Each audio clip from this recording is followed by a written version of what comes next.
Hello friends, let's begin with the revision lecture of partnership accounts. We have 5 units in partnership accounts. We'll begin with the unit number 1, the basic introduction of partnership accounts. Here there are 5 main basic points with respect to partnership. You know, partnership firm where we have 2 or more persons coming together, they work together, do business together, share profits and losses. Basically, my first point will be the profit sharing ratio. What is the profit sharing ratio? See, we have partnership deed. Partnership deed should specify the profit sharing ratio, should specify everything. All the terms and conditions should be specified in partnership deed. लेकिन कई बार हम partnership deed में terms condition नहीं लिखते हैं, तो क्या होगा, उसके बारे में हमारा पहला बेसिक कॉन्सेप्ट है profit sharing ratio. Partnership deed में नहीं लिखा तो पार्टनरशिप एक्ट क्या बोलता है, it should be equal. Then salary to partner, interest on capital, interest on drawings should be specified in partnership deed because partnership act is silent on all these items. What is the conclusion of this? अगर partnership deed में interest on capital, interest on drawing, salary to partner नहीं लिखा तो partner को देना allowed नहीं, लेना allowed नहीं. हाँ, but interest on advances partnership deed में अगर आप लिखेंगे तो ठीक है, नहीं लिखा तो एक्ट क्या बोलता है, it should B how much percentage, 6% per annum. Okay, so partnership act में केवल 2 पॉइंट स्पेसिफाइड है, profit sharing ratio by default is equal and interest on advances 6% per annum. Next friends, it's a very important concept, interest on capital out of profits only. बहुत important point है. समझो, एक बात को समझने के लिए एग्जाम्पल स्क्रीन पे लेते हैं. हमारे 3 पार्टनर्स हैं, तीनों का कैपिटल है 5, 10, 15 और डीड बोलता है कि 10% इंटरेस्ट है, तो 50,000, 1 लाख, 1.5 लाख. ठीक है, तो टोटल तीनों मिला के कितना इंटरेस्ट हुआ बच्चों, तीनों मिला के 2.5 लाख रुपए का इंटरेस्ट हुआ. यस और नो? नहीं, कितना इंटरेस्ट हुआ, 3 लाख का इंटरेस्ट हुआ, 3 lakhs इंटरेस्ट. अच्छा, do we have enough profit to pay 3 lakhs interest? अब देखो, मैंने प्रॉफिट्स दिए हैं. यस, हमारे पास 5 लाख के प्रॉफिट्स हैं, हम आराम से 3 लाख का इंटरेस्ट पे कर सकते हैं. इसका मतलब है हम फुल इंटरेस्ट पे करेंगे. लेकिन इसी एग्जाम्पल में, अगर इसी एग्जाम्पल में हमारा प्रॉफिट 5 लाख की जगह केवल 1,80,000 है, तो क्या होगा बच्चों, do we have enough profit to pay 3 lakhs of interest? Yes और नो? नो, हमारे पास इनफ प्रॉफिट नहीं, हमें 3 लाख का इंटरेस्ट पे करना है, लेकिन हमारे पास प्रॉफिट केवल 1,80,000 है. तो हमारा रूल क्या बोलता है कि जितना प्रॉफिट है उतना ही इंटरेस्ट आप दे सकते हैं, ज्यादा इंटरेस्ट आप नहीं दे सकते. आपके पास कितना प्रॉफिट है, आपके पास 180 का प्रॉफिट है, तो 180 का ही इंटरेस्ट आप दे सकते हैं. ठीक है, अगर प्रॉफिट ज्यादा है तो पूरा इंटरेस्ट देंगे, नहीं तो आप इंटरेस्ट पूरा नहीं देंगे. तो कितना इंटरेस्ट देंगे, क्या करना है आपको, अब 180 तीनों में कैसे बांटेंगे. आपका इंटरेस्ट का रेशियो क्या है, 1/2/3. यहां कैपिटल का रेशियो क्या है, 1, 2, 3. तो आप इस प्रॉफिट को 1:2:3 रेशो में क्या नाम से बांट देंगे, क्या नाम से बांट देंगे, interest. I hope you understood clearly. बच्चों, मेरा ये कहने का मतलब है कि अगर प्रॉफिट कम है तो जितना प्रॉफिट है उतना इंटरेस्ट देंगे, लेकिन अब तीनों में बांटेंगे कैसे, कैपिटल के रेशो में. ज्यादा कैपिटल ज्यादा interest, come capital come interest. It's a very basic, very important concept. Okay, now I will discuss the accounting treatment. आपको पता है हम पार्टनरशिप फर्म में पार्टनर को क्या क्या पे करते हैं. Number 1 salary to partner, number 2 interest on capital, number 3 share of profit देते हैं. ठीक है, और पार्टनरशिप फर्म पार्टनर से कुछ लेता भी है. क्या लेता है, इंटरेस्ट ऑन ड्रॉइंग्स. ये जो पार्टनरशिप फर्म पार्टनर को इंटरेस्ट देता है, सैलरी देता है, ये पार्टनरशिप फर्म का खर्चा नहीं है, ये पार्टनरशिप फर्म का क्या है, अप्रोप्रिएशन ऑफ प्रॉफिट्स है बच्चों. अप्रोप्रिएशन ऑफ प्रॉफिट मतलब डिस्ट्रीब्यूशन ऑफ प्रॉफिट है ये. ठीक है, अच्छा, इसकी एंट्री क्या पास करेंगे? देखो इसकी एंट्री, मैं एंट्री से पहले, एंट्रीज बाद में बात करता हूं, पहले मैं आपको सीधा सीधा इफेक्ट्स दिखा देता हूं बच्चों। देखो ये हमारे पीएनएल अप्रोप्रिएशन अकाउंट, और मैंने साथ में क्या बनाया है, पार्टनर्स कैपिटल अकाउंट। देखो ये हमारा प्रॉफिट है जो हमने पीएनएल से लाया है, उसके बाद इस प्रॉफिट में से सैलरी हम पार्टनर को दे देंगे, तो सामने प्रॉफिट में से सैलरी निकालेंगे, पीएनएल अप्रोप्रिएशन में डेबिट करेंगे। What is PNL appropriation account? It's an account created for distribution of profit among partners. तो पीएनएल अलग होता है, अप्रोप्रिएशन अकाउंट अलग होता है। पीएनएल में से प्रॉफिट मिलता है जो अप्रोप्रिएशन में लेके आते हैं, और वो प्रॉफिट किसको बांट देते हैं? पार्टनर को। किस तरीके से बांट देते हैं? in the form of salary, in the form of interest on capital, in the form of balance profit which is divided in profit sharing ratio. तो आप क्या करेंगे? देखो सामने आपका पहला effect salary capital PNL appropriation में डेबिट करेंगे, और दूसरा इफेक्ट पार्टनर्स कैपिटल में क्या करेंगे? क्रेडिट करेंगे। सेम में interest on capital PNL appropriation में डेबिट, वहां से प्रॉफिट से निकालेंगे, उसको निकाल के पार्टनर्स को दे देंगे, उनके कैपिटल में आप जमा कर देंगे। और इंटरेस्ट ऑन ड्रॉइंग्स हम पार्टनर से लेते हैं तो देखो उनके कैपिटल में से डेबिट करके निकाल रहे हैं, निकाल के हम प्रॉफिट में जोड़ रहे हैं हमारे इंटरेस्ट ऑन ड्रॉइंग्स। और ये सब लेन देन करने के बाद फाइनल प्रॉफिट जो हमारा बचता है, जो हम पार्टनर्स में क्या कर देते हैं? बांट देते हैं। क्या रेशो में बच्चों बांट देते हैं? प्रॉफिट शेयरिंग रेशो में हम बांट देते हैं। और जो आप प्रॉफिट बांटते हैं, ये आपके पार्टनर्स कैपिटल में क्या किया जाता है बच्चों? क्रेडिट किया जाता है। I hope it is very very clear. तो आपकी जर्नल एंट्रीज आप जब बनाते हैं तो लेजर अकाउंट्स को ध्यान में रखेंगे, एंट्रीज अपने आप बनेंगी। So if I ask you what are the entries of salary to partner, आप बोलेंगे सर पहला एंट्री है PNL appropriation account debit to salary to partner account, दूसरी एंट्री है salary to partners capital account.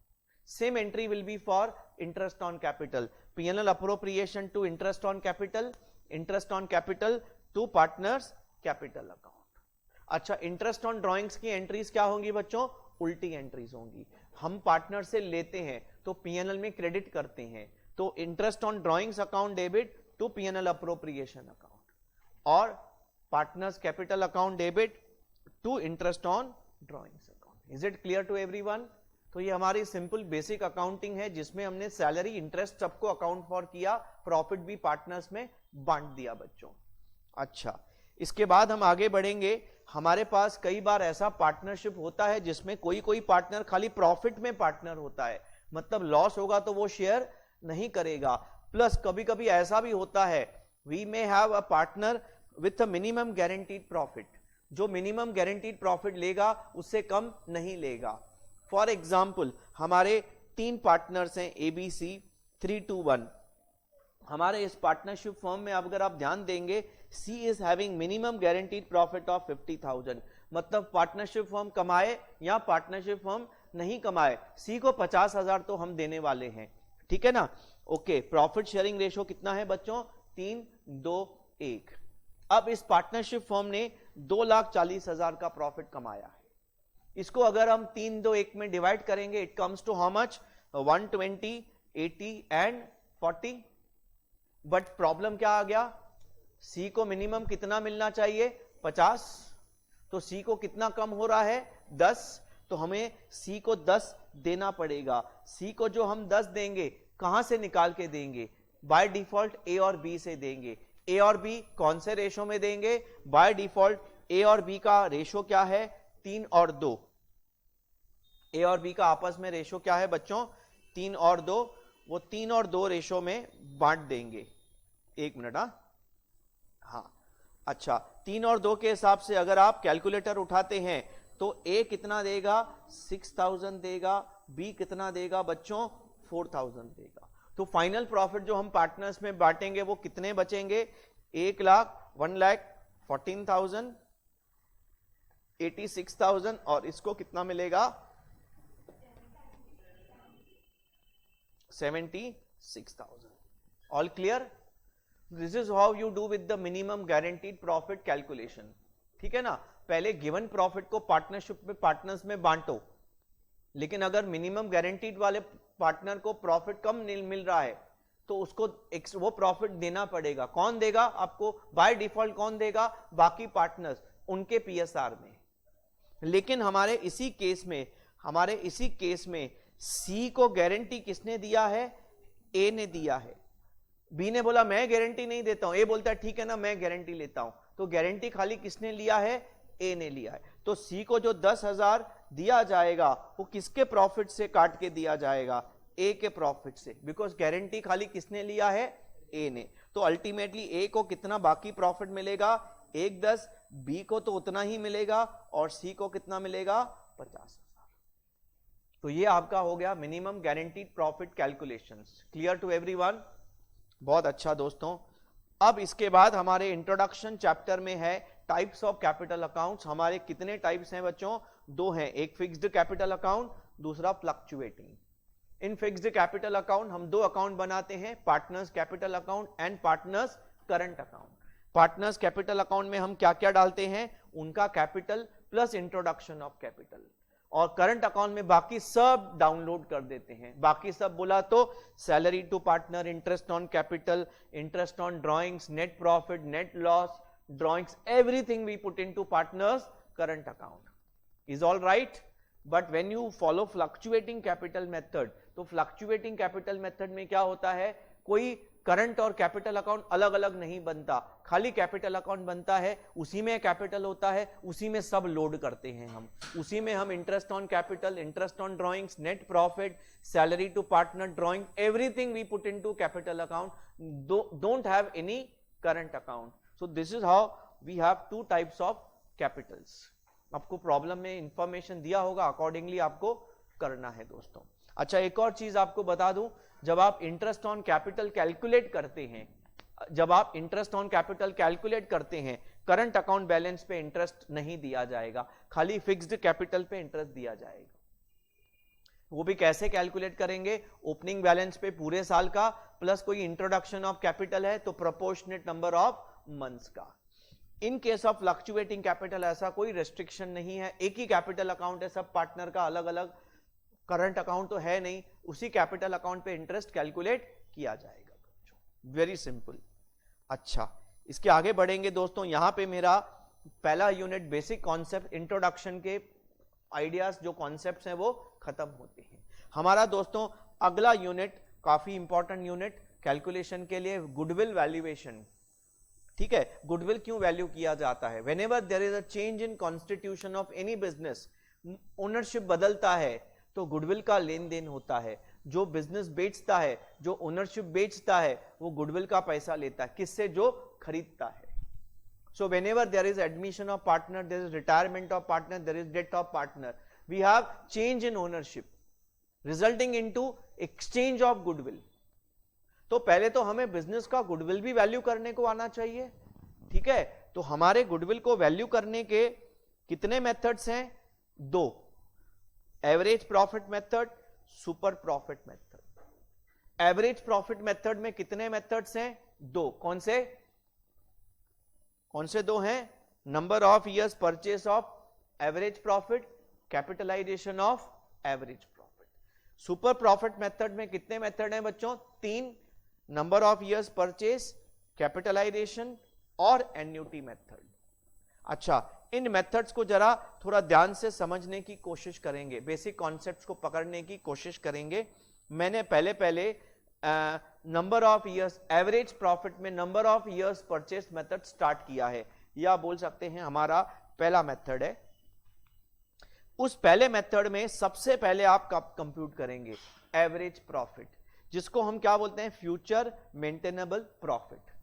मैं आपको इंपॉर्टेंट बात बताता हूं, जब भी आप गुडविल वैल्यू करते हैं, जब भी जो बंदा गुडविल बाय करता है, वो क्या सोचता है कि ये रेप्यूटेशन फ्यूचर में मुझे कितना कमा के देगा, उतना गुडविल का वैल्यू है। इसमें कैसे होता है? बायर सेलर को बोलता है अगले 3 साल का जो मैं प्रॉफिट कमाऊंगा तुम ले लो as a goodwill. Seller buyer को बोलता है कि भाई अगले 3 साल का प्रॉफिट मुझे दे दो मेरे 20 साल की मेहनत के बदले में, उसके बाद जिंदगी भर तुम ही कमाना, तुम्हारा ही हो जाएगा। तो अगले 2 साल का, अगले 3 साल का जो प्रॉफिट है हम उसको गुडविल मानते हैं। तो अगले 3 साल का, आने वाले 3 साल का फ्यूचर मेंटेनेबल प्रॉफिट्स की हम बात करते हैं बच्चों। उसके लिए आपको सबसे पहले तो क्या करना पड़ेगा, जो आपके अब फ्यूचर में कितना प्रॉफिट कमाएंगे वो कैसे पता चलेगा, depending on the past profits हम फ्यूचर प्रॉफिट्स को एस्टिमेट करेंगे, और उसके लिए हमें पास्ट प्रॉफिट्स पहले बेस लेना पड़ेगा। लेकिन एक बात याद रखना, गुडविल में कौन सा प्रॉफिट बेस लेते हैं, ऑपरेटिंग प्रॉफिट। ऑपरेटिंग प्रॉफिट मतलब जो बिजनेस करने की वजह से आप प्रॉफिट कमाते हैं। अगर आप आपके बिजनेस में कोई दूसरी इनकम्स कमाते हैं, जैसे रेंट कमाते हैं, इंटरेस्ट कमाते हैं, डिविडेंड कमाते हैं, प्रॉपर्टी का बेचने का प्रॉफिट कमाते, इसका गुडविल से कोई लेना देना नहीं। तो इसीलिए जो आप प्रॉफिट गुडविल वैल्यूएशन में बेस लेने वाले हैं वो प्योरली बिजनेस प्रॉफिट होना चाहिए। प्योरली बिजनेस करने की वजह से प्रॉफिट जो कमाया वो होना चाहिए। तो आपको क्या करना पड़ेगा बच्चों, आपके पास्ट प्रॉफिट को बेस लेना पड़ेगा, आपको उसमें कुछ एडजस्टमेंट्स करनी पड़ेंगी। क्या एडजस्टमेंट्स करनी पड़ेंगी बच्चों? पहला एडजस्टमेंट, अगर उसमें कोई abnormal profits, abnormal losses include है, निकाल दो। ठीक है, उनका गुडविल से कोई लेना देना नहीं। Loss by fire, loss by flood, lottery income. उसके बाद अगर आपके प्रॉफिट में कोई नॉन ऑपरेटिंग इनकम्स इंक्लूड है, उसका गुडविल से लेना देना नहीं। आप बोलेंगे सर नॉन ऑपरेटिंग इनकम बोले तो interest on investments, rent of the property, rent of the property, investment से इनकम कमाने का गुडविल से कोई लेना देना नहीं है, उनको भी निकालो बच्चों। Loss on sale of asset, profit on sale of asset, investments. अच्छा, अगर आपके प्रॉफिट में कोई मिस्टेक्स हैं तो उनको आपको रेक्टिफाई करना पड़ेगा। You can not take wrong profit to value the goodwill. Next, you have to make certain future adjustments. Like देखो, हमको गुडविल निकालने के लिए फ्यूचर प्रॉफिट को बेस लेना होता है। तो अगर आपके पास्ट प्रॉफिट्स में कुछ फ्यूचर में चेंजेस आने वाला है, लाइक आप मैनेजर को फ्यूचर में निकालने वाले हैं तो उसकी सैलरी सेव होने वाली है, तो वो सैलरी सेव होने की वजह से फ्यूचर प्रॉफिट बढ़ेगा तो उतना प्लस करना पड़ेगा। या कभी कभी क्या होता है बच्चों, हमने कोई पास्ट में कॉन्ट्रैक्ट करके रखा है और फ्यूचर में वो कॉन्ट्रैक्ट जो होगा नहीं कंटिन्यू होगा। अगर वो कॉन्ट्रैक्ट कंटिन्यू नहीं होता है तो फ्यूचर में इनकम अफेक्ट होगा कि नहीं होगा? डेफिनेटली होगा। तो उसपे भी हमें प्लस माइनस करना पड़ेगा। ठीक है, तो certain contracts which will not continue in future, certain employees that will not continue in future will affect the future profit, will have to be adjusted for calculation of profit for goodwill. और आखिरी point बच्चों जो हमें इसमें adjust करनी है वो है अपॉर्चुनिटी कॉस्ट। बिकॉज हमने मैनेजर को निकाल तो दिया, लेकिन जो मालिक है वो मैनेजर की जगह काम करेगा। तो मालिक पहले क्या करता था, जिसने बिजनेस खरीदा शायद जॉब करता था, उसको पगार मिलती थी, अब छोड़ के आएगा तो वो जो पगार छोड़ के आया ना, वो उसकी क्या बनेगी? Opportunity cost. तो उस मैनेजर की कॉस्ट को हम प्रॉफिट में से रिमूव करके अपनी कॉस्ट डाल देंगे। यस और नो? देखो, बायर के पॉइंट ऑफ व्यू से सोचना है आपको कि बायर गुडविल बिजनेस की वजह से कितना कमाएगा। यस और नो?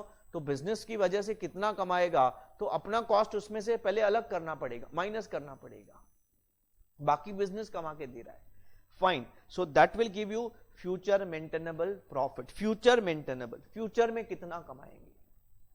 ओके, इस प्रॉब्लम को, इस पर्टिकुलर कॉन्सेप्ट को समझने के लिए मैंने छोटा सा एग्जाम्पल लेके रखा है। ये आपको बच्चों 3 साल का प्रॉफिट देके रखा है मैंने। अब इसमें से एफएमपी निकालना है, उसमें मैंने एडजस्टमेंट्स डाल के रखी हैं। आप मुझे सोच के बताएंगे 2020 में लॉस बाय फायर है 10,000 का, इसका क्या करेंगे बच्चों? इसको प्रॉफिट, फ्यूचर प्रॉफिट निकालने के लिए ऐड करेंगे कि लेस करेंगे? इसको क्या करेंगे?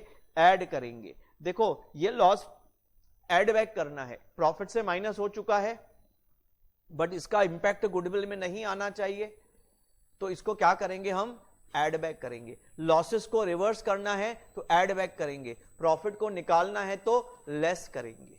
तो ये लॉस था, इसको रिवर्स करने के लिए हमने क्या किया? ऐड बैक किया। अच्छा, हमारे पास profit on sale of machinery है, 2019 में मशीन बेचा था, उसका कोई गुडविल से लेना देना नहीं। उस प्रॉफिट को निकालो। प्रॉफिट को निकालना है तो लेस करेंगे बच्चों। बहुत बढ़िया, 2000 का प्रॉफिट माइनस करेंगे। कैलकुलेटर्स रेडी रखना, मुझे फाइनल आंसर आप निकाल के देंगे। अच्छा, over valuation of closing stock in 2020, आपको पता है stock closing stock and profit move in same direction. अगर क्लोजिंग स्टॉक 2020 का बढ़ गया तो गलती से प्रॉफिट भी बढ़ गया, उसको ठीक करने के लिए माइनस करेंगे 4000 रुपीज। लेकिन याद रखना स्टॉक 2 साल के प्रॉफिट को अफेक्ट करता है, क्योंकि अगर 2020 का क्लोजिंग स्टॉक है तो 2021 का ओपनिंग स्टॉक है, और opening stock and profit move in opposite direction. अगर ओपनिंग स्टॉक बढ़ गया तो प्रॉफिट गलती से गिर गया, तो उसको क्या करेंगे, ऐड। तो याद रखना एक ईयर में अगर आप उसको लेस करते हैं तो अगले साल ऑटोमेटिकली ऐड होगा। अच्छा, ओके सर, आगे बढ़ेंगे। Interest investment earned every year 3000। देखो interest investment, interest on investment एक नॉन ऑपरेटिंग इनकम है, तो ये अपने को गुडविल वैल्यूएशन के प्रॉफिट में नहीं लेनी है, ये हर साल हम कमाते हैं। तो हर साल के प्रॉफिट से क्या करेंगे बच्चों, 3000 रुपया निकाल देंगे बच्चों। बहुत अच्छा। उसके अलावा उसके बाद मैनेजर, हमें फ्यूचर में मैनेजर की नीड नहीं है, निकाल देंगे मैनेजर को। कितनी सैलरी बचेगी फ्यूचर में हमारी, 20,000 सैलरी बचेगी फ्यूचर में, तो हमारा प्रॉफिट हर साल बढ़ेगा, हर साल बढ़ेगा। यस और नो, हर साल मैनेजर की सैलरी जो माइनस की हुई है एड बैक कर देंगे बच्चों, 20,000 20,000 और 20,000। लेकिन मैनेजर को निकालने के बाद हम खुद काम करेंगे, तो हमारा अपॉर्चुनिटी कॉस्ट ये प्रॉफिट में से क्या करेंगे, हम माइनस करेंगे। तो माइनस 30,000 30,000 30,000 हर साल के प्रॉफिट में से। दोस्तों ये आप हर साल के प्रॉफिट में से माइनस नहीं करके एवरेज प्रॉफिट में से भी माइनस कर सकते हैं एक ही बार, आपके ऊपर है। अब आप मुझे कैलकुलेट करके 2019 का फ्यूचर प्रॉफिट बताओ। 1,85,000, वेरी गुड। और 2020 का बताओ फ्यूचर प्रॉफिट कितना आया,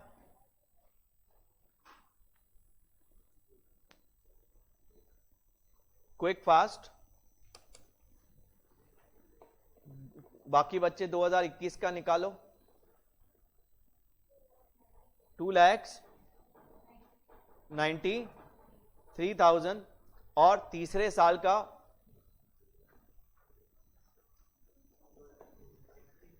हाँ 2,63,000 तीसरे साल का, 263। और तीसरे साल का बच्चों, इतना देर कैलकुलेशन में, 2,31,000। फाइन, तो ये आपको क्या मिल गया, प्रॉफिट्स मिल गया। अब आपको क्या करना पड़ेगा, इस प्रॉफिट को क्या निकालना पड़ेगा, एवरेज प्रॉफिट निकालना पड़ेगा। Average profit is 185 plus 263 plus 231 divided by 3 बच्चों, तो आपको एवरेज प्रॉफिट मिलेगा। कितना होता है एवरेज प्रॉफिट बताओ, 2 लाख।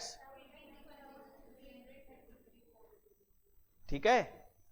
अच्छा एक बात अब इसमें आप बहुत ध्यान रखेंगे, अगर आप ध्यान से देखेंगे ये प्रॉफिट है ना 185 है, फिर बढ़ गया 263, फिर थोड़ा कम हो गया, मतलब प्रॉफिट ऊपर नीचे फ्लक्चुएटिंग प्रॉफिट है, तो आप सिंपल एवरेज ले रहे हैं। लेकिन अगर ये प्रॉफिट ट्रेंड दिखाता है, इंक्रीजिंग ट्रेंड दिखाता है, तो आप वेटेड एवरेज लेंगे। वेटेड एवरेज में कैसे होता है, सबसे पुराने प्रॉफिट को आपका सबसे छोटा वेट 1 देंगे, फिर वेट 2 3 ऐसा बढ़ाते जाएंगे, सबसे लेटेस्ट प्रॉफिट को आप सबसे ज्यादा वेट देंगे।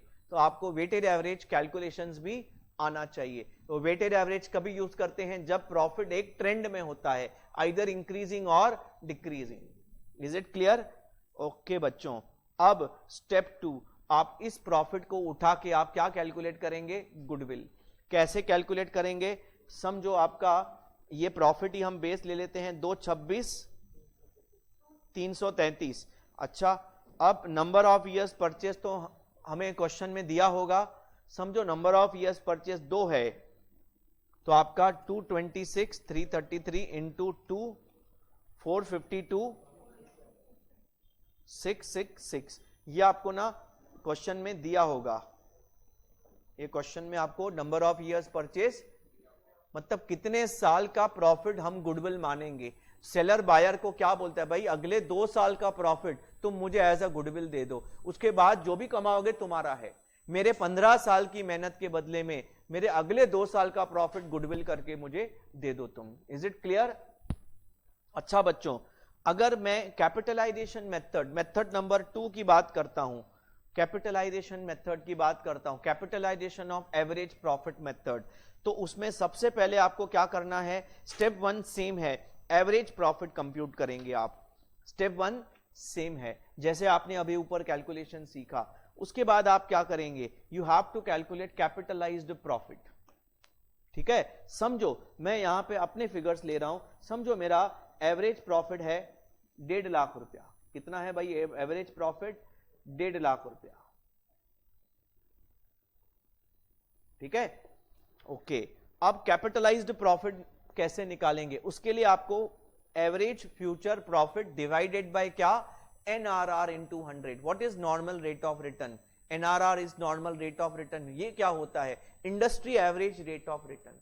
Industry average rate of return मतलब यही 1.5 लाख प्रॉफिट कमाने के लिए, यही 1.5 लाख प्रॉफिट कमाने के लिए 10, समझो NRR 10% है मेरा, तो 10% के हिसाब से कितना पैसा इन्वेस्ट करना पड़ेगा, it comes to 15 lakh. It means normally 15 lakh रुपए इन्वेस्ट करेंगे बिजनेस में, 10% रेट के हिसाब से 1.5 लाख कमाएंगे। लेकिन हमने कितना इन्वेस्ट किया है दोस्तों, समझो हम लोगों ने 10 लाख रुपया इन्वेस्ट किया है। For example average capital employed, हमने कितना इन्वेस्ट किया है बिजनेस में, 10 लाख रुपया। अच्छा, 15 लाख के कैपिटल के बदले में 10 लाख इन्वेस्ट किया है, तो हम इसको दो तरीके से सोच सकते हैं। हम ऐसा बोल सकते हैं कि 15 लाख का इन्वेस्टमेंट है, उसमें 10 लाख का टेंजिबल कैपिटल है और बाकी 5 लाख का इंटेंजिबल कैपिटल जो है गुडविल। यस और नो? या दूसरी लैंग्वेज में, we saved 5 lakhs of investment because of goodwill. We saved 5 lakhs of investment because of goodwill. दूसरे लोग जो बिना गुडविल वाले हैं 15 लाख रुपया लगा के 1.5 लाख कमाते हैं, हम गुडविल की वजह से 10 लाख लगा के 1.5 लाख कमाते हैं। हम 5 लाख का इन्वेस्टमेंट सेव कर रहे हैं, ये सेविंग इन इन्वेस्टमेंट ही मेरा गुडविल है। यस और नो?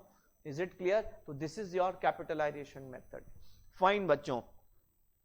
अच्छा, इसमें जो हमने ऊपर कैपिटल एम्प्लॉयड निकाला है वो दिया है 10 लाख, लेकिन कई बार आपको ये कैलकुलेट करना पड़ता है। इसको कैलकुलेट करने का 3 फॉर्मूला है। एक है opening capital employed plus closing capital employed divide by 2 average of full year. दूसरा opening capital employed plus half of current year profit. तीसरा है closing capital employed minus half of current year profit. तीनों में से आपको answer क्या आएगा? Same आएगा। नॉट बीइंग सो इंपॉर्टेंट, मैं इसके ऊपर और ज्यादा टाइम स्पेंड नहीं करूंगा। फॉर्मूला आप ध्यान में रखो, इसका लॉजिक ऑलरेडी मैं आपको बता चुका हूं, याद है आपको? इसका अलग से एक मेरा वीडियो लेक्चर भी है ACE कैलकुलेशन का, आधे घंटे का, आप उसको भी गो थ्रू कर सकते हैं। बट आई थिंक फॉर्मूला ध्यान में रखो, लॉजिक ऑलरेडी मैंने ओवरऑल बता के रखा है, क्लास में आपको सिखाया था लास्ट में। चलो एक छोटा सा एग्जाम्पल, एक्चुअली एग्जाम्पल तो हमने वहीं पे ले लिया कैपिटलाइजेशन का। अब हम स्टार्ट करेंगे हमारा कौन सा method? Super profit method. Super profit method की जब बात करेंगे, स्टेप 1 तो सेम है, calculation of average future maintainable profit. अच्छा, दूसरा calculation of average capital employed, ये भी आपका सेम स्टेप है दोस्तों। ACE उसको हम शॉर्टकट बोलते हैं, एवरेज कैपिटल एम्प्लॉयड। मतलब हमारे बिजनेस में हमने कितना पैसा इन्वेस्ट किया है। फॉर एग्जाम्पल हमारा 1.5 लाख का एवरेज प्रॉफिट है, फ्यूचर मेंटेनेबल प्रॉफिट है। हमने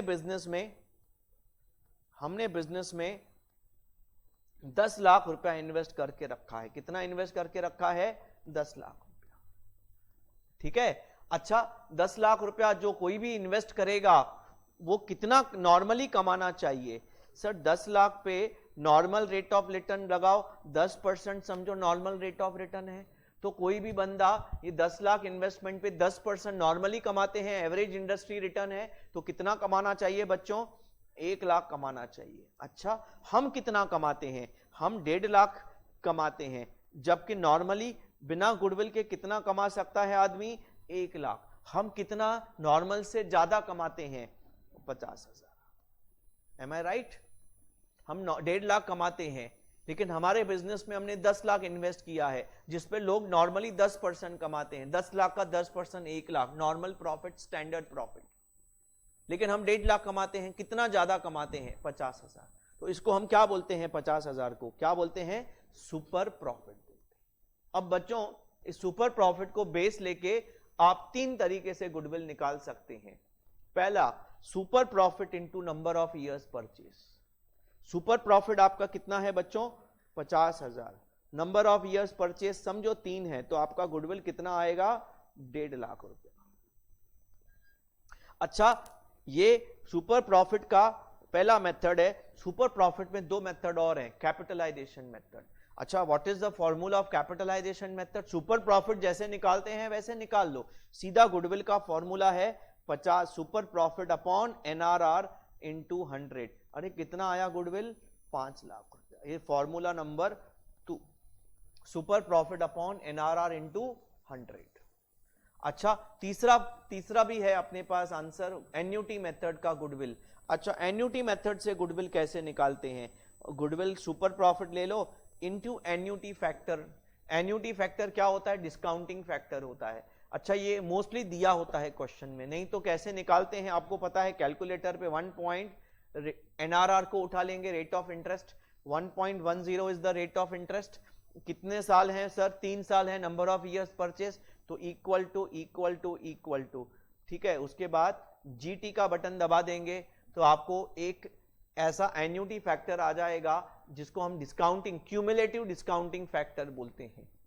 वो क्यूमुलेटिव डिस्काउंटिंग फैक्टर अगर आप सुपर प्रॉफिट से मल्टीप्लाई करेंगे तो आपको गुडविल का डिस्काउंटेड वैल्यू आ जाएगा, प्रेजेंट वैल्यू, क्या बोलते हैं हम उसको, प्रेजेंट वैल्यू। अच्छा, तो एन्युटी फैक्टर कितना आया बच्चों, 2.48। अच्छा, इसको मल्टीप्लाई करेंगे तो गुडविल कितना आता है, 1,24,342 रुपीस। ये आपका क्या है, देखो ये जो आपने ऊपर गुडविल निकाला ना 1.5 लाख रुपया, ये इसका ये प्रेजेंट वैल्यू है। ये प्रेजेंट वैल्यू क्यों है, क्योंकि देखो आप जो बायर है वो फ्यूचर में प्रॉफिट कमाएगा 50,000, लेकिन सेलर को तो पैसा आज देगा ना, तो सेलर को बायर बोलता है भाई तुम पैसा तो आज ले रहे हो, मैं कमाऊंगा तो फ्यूचर में, तो मेरा लॉस ऑफ इंटरेस्ट है, तो मैं तुम्हें वो लॉस ऑफ इंटरेस्ट क्या करके दूंगा, काट के दूंगा। तो वो इंटरेस्ट काट के दे रहा है, इंटरेस्ट काट के देने को क्या बोलते हैं, प्रेजेंट वैल्यू कैलकुलेशन। और प्रेजेंट वैल्यू कैलकुलेशन एक डिस्काउंटिंग फैक्टर के थ्रू हम शॉर्टकट में कर सकते हैं। Is it clear to everyone? तो ये आपका गुडविल वैल्यूएशन के मेथड्स हैं, एवरेज प्रॉफिट मेथड, और एक और आपको मैं बात बता दूं, कैपिटलाइजेशन मेथड, दोनों एवरेज प्रॉफिट होने दो या सुपर प्रॉफिट होने दो, आंसर सेम आएगा। देखो 5 लाख का गुडविल है, इधर भी 5 लाख का गुडविल है, सेम आएगा, क्योंकि दोनों मेथड एक ही बात है, एक ही चीज करने के 2 अलग अलग तरीके हैं। फाइन, सो ये आपका गुडविल का वैल्यूएशन के कॉन्सेप्ट हमने क्या किए, खत्म किए। Hope so very very clear. कोई भी चीज आपकी अगर दिमाग से निकल गई है तो रिकलेक्ट हो जाएगी, और कॉन्सेप्ट निकल गया तो वो भी रिकलेक्ट हो जाएगा। अच्छा बच्चों, अभी हम यूनिट 3 में आएंगे, एडमिशन ऑफ पार्टनर। चलो, admission of partner, unit number 3 of partnership, very very important, क्योंकि यही अच्छा लगता है सबसे हमें। रिटायरमेंट डेथ में तो टेंशन आ जाता है, स्पेशली डेथ में तो डेथ हो जाता है दिमाग का। तो पहले एडमिशन की बात कर लेते हैं बच्चों। फाइन, एडमिशन ऑफ पार्टनर में सबसे पहले रेशोस की बात करेंगे। देखो जब भी नया पार्टनर आता है तो जो ओल्ड पार्टनर्स हैं, एग्जिस्टिंग पार्टनर्स हैं, वो नए पार्टनर को कुछ शेयर ऑफ प्रॉफिट दे देते हैं, ठीक है। और वो फ्री में तो देंगे नहीं, शेयर ऑफ प्रॉफिट अगर उसको दे देंगे मतलब भाई फ्यूचर में तुम भी 20% प्रॉफिट लेना, तो अगर वो 20% फ्यूचर में लेगा तो कोई तो सेक्रीफाइस करेगा जिसका वो प्रॉफिट लेगा, यस और नो। तो क्या होगा, उसके लिए वो जो पार्टनर आया है जिससे भी वो प्रॉफिट शेयर खरीदेगा, उसको बदले में क्या देगा, गुडविल का पैसा देगा वापस। Change of ownership, whenever there is a change of ownership, the buyer has to pay to seller the amount of proportionate amount of goodwill। तो हमें बायर सेलर को, मतलब न्यू पार्टनर ओल्ड पार्टनर को कितना गुडविल देगा, उसके लिए पहले तो गुडविल वैल्यू करने को आना चाहिए, जो सीख लिया। अब दूसरा, ratios calculations are very very important. यहां पे दोस्तों हमें 4 टाइप के रेशियो कैलकुलेशन सीखने पड़ेंगे। एक, आपको 2 कौन से रेशियो सीखेंगे, how to calculate the sacrificing ratio. हमारे एडमिशन ऑफ पार्टनर में जो नया पार्टनर आता है वो गेनिंग पार्टनर होता है, वो प्रॉफिट शेयर गेन करता है। जो हमारे ओल्ड पार्टनर्स होते हैं वो सैक्रिफाइसिंग पार्टनर्स होते हैं, वो अपना एक प्रॉफिट शेयर नए पार्टनर को दे देते हैं। तो हमें सैक्रिफाइसिंग रेशियो निकालना पड़ेगा। अब ये निकालने का इंटेंशन क्या है, देखो जो पार्टनर आएगा वो गुडविल लाएगा, तो वो गुडविल हमें ओल्ड पार्टनर्स में बांटना पड़ेगा। अब क्या रेशो में बांटेंगे, जो रेशो में उन्होंने अपना शेयर सैक्रिफाइस किया है, इसीलिए हमें सैक्रिफाइसिंग रेशो निकालना पड़ेगा बच्चों। तो सैक्रिफाइसिंग रेशो कैसे निकालते हैं, उसमें 2 पॉसिबिलिटीज हैं। आपको प्रॉब्लम में देखना है क्या न्यू रेशो प्रॉब्लम में दिया है कि नहीं दिया। ओल्ड तो दिया ही होगा। अगर आपको न्यू रेशो नहीं दिया है तो ओल्ड ही सैक्रिफाइसिंग माना जाएगा। अगर न्यू रेशो दिया है तो SON याद है, son, sacrificing ratio is equal to old ratio minus new ratio. तो बाय डिफॉल्ट ओल्ड ही सैक्रिफाइसिंग है, और अगर ओल्ड भी दिया है न्यू भी दिया है तो difference is the sacrifice. Fine. अभी आपको कभी कभी न्यू रेशो भी कैलकुलेट करना पड़ेगा। क्यों कैलकुलेट करना पड़ेगा, आगे उसका यूज आने वाला है। तो न्यू रेशो कैसे कैलकुलेट करेंगे। ऑप्शन 1, आपको सैक्रिफाइसिंग रेशो नहीं दिया है। अगर आपको सैक्रिफाइसिंग रेशो नहीं दिया है तो आपको एक जो 12th में सीखा था वैसा सिंपल कैलकुलेशंस करना है। हम अज्यूम करते हैं ओल्ड ही सैक्रिफाइसिंग है और उसके हिसाब से हम न्यू रेशो कैलकुलेट करते हैं। उसमें हम क्या करते हैं, अगर आपको याद होगा तो, अगर मैं एक सिंपल एग्जांपल लूं, आगे मैंने एग्जांपल्स लिए हैं, एग्जांपल्स में मैं समझाने की कोशिश करूंगा इस बात को, ठीक है। लेकिन अगर आपके प्रॉब्लम में न्यू रेशो भी है, ओल्ड रेशो तो दिया ही होगा, तो how to calculate, sorry new ratio निकालना है, सैक्रिफाइसिंग दिया है, तो क्या करेंगे आप, ओल्ड में से सैक्रिफाइस माइनस करेंगे तो क्या आएगा, न्यू रेशो है। क्लियर। तो ये क्लियर है, ये क्लियर है, ये क्लियर है। इसको समझने के लिए प्रॉब्लम हम उठाएंगे। ये तो सबसे उल्टा इजी वाला पार्ट है, ठीक है। अच्छा, इसको समझने के लिए मैंने 2-3 एग्जाम्पल लिए हैं। अगर मेरा ओल्ड प्रॉफिट शेयरिंग रेशो 3:2 है and C is admitted for 1/6 share, calculate new PSR, ये वही है जो हमें अभी सीखना है। तो इसमें हम क्या अज्यूम करते हैं, old ratio is equal to sacrificing ratio. इसका कैलकुलेशन का तरीका क्या है आपको याद है, C शेयर कितना है बच्चों, 1/6, तो A प्लस B शेयर कितना होगा, यस 5/6, और ये 5/6 को हम क्या करेंगे, A और B में बांट देंगे उनके पुराने रेशो में। तो A का न्यू शेयर कितना आएगा, 5/6 का 3/5, 5/6 का 3/5, 3:2 पुराना रेशो है तो 3:2 में वो 5/6 को बांट देंगे। अच्छा, B का शेयर बच्चों कितना आएगा, 5/6 का, अच्छा मारा मारी 3/6, 2/6, तो 3/6, 2/6, 1/6, तो that comes to 3:1, the new profit sharing ratio. इसमें खाली ओल्ड रेशो दिया है और न्यू पार्टनर कितना शेयर लेगा वो दिया है, तो हमने कैलकुलेशंस ऐसे किए।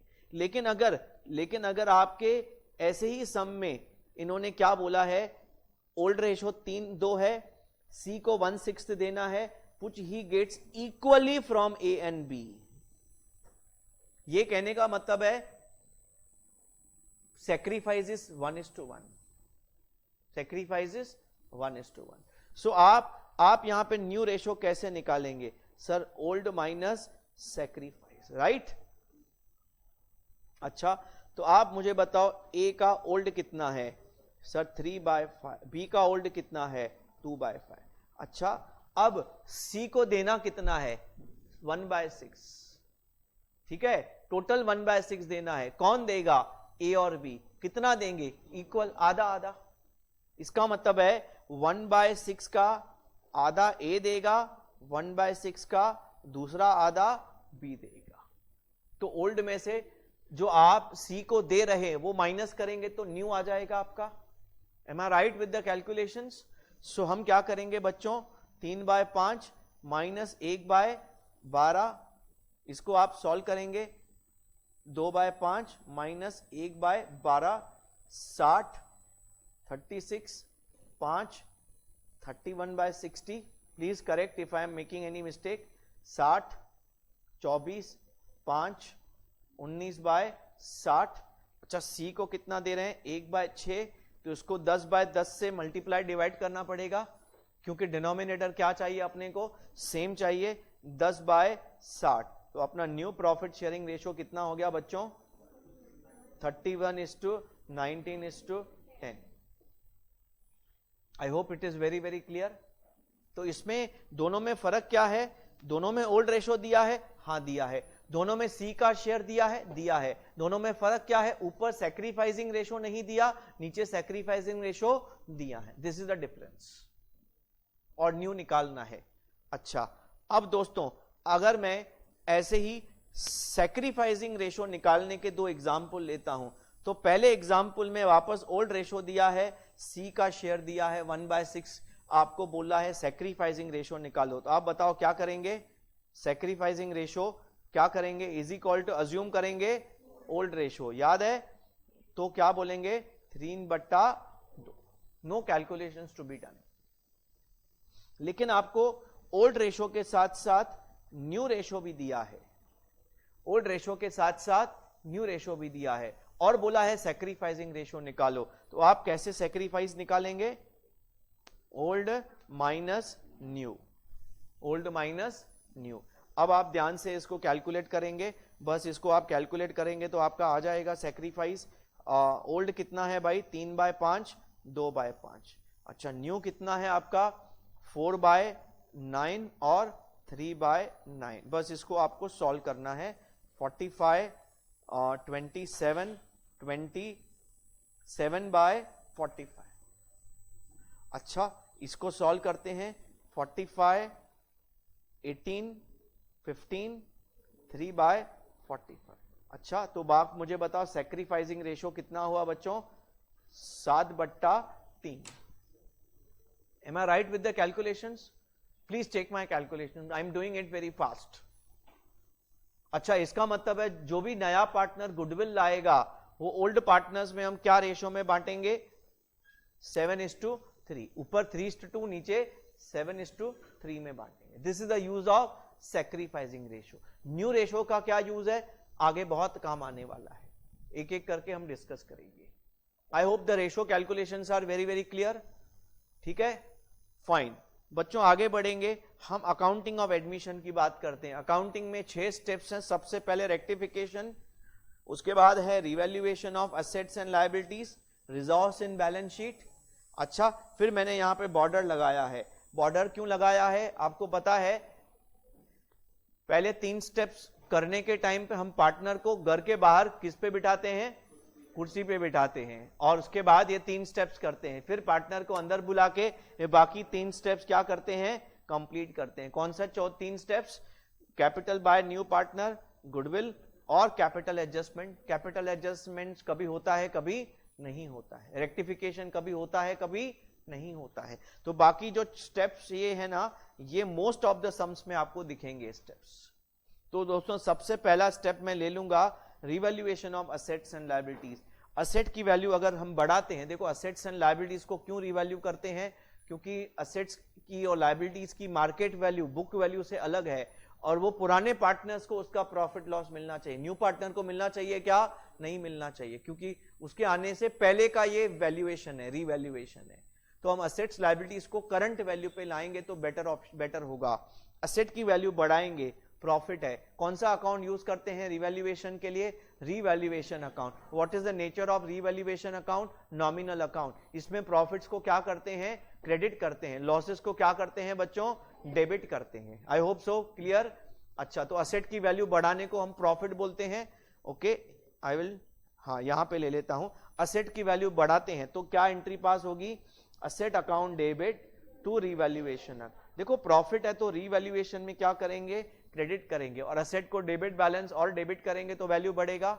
सेम वे कोई अनरिकॉर्डेड एसेट को अगर रिकॉर्ड करना चाहते हैं तो that is equal to increase in assets. Increase in assets is always profit for us, yes और no? Same way decrease in assets is a loss for us. So our entry will be revaluation account debit to asset account. अगला entry, अगर हम liability को बढ़ाते हैं तो अपना loss होता है.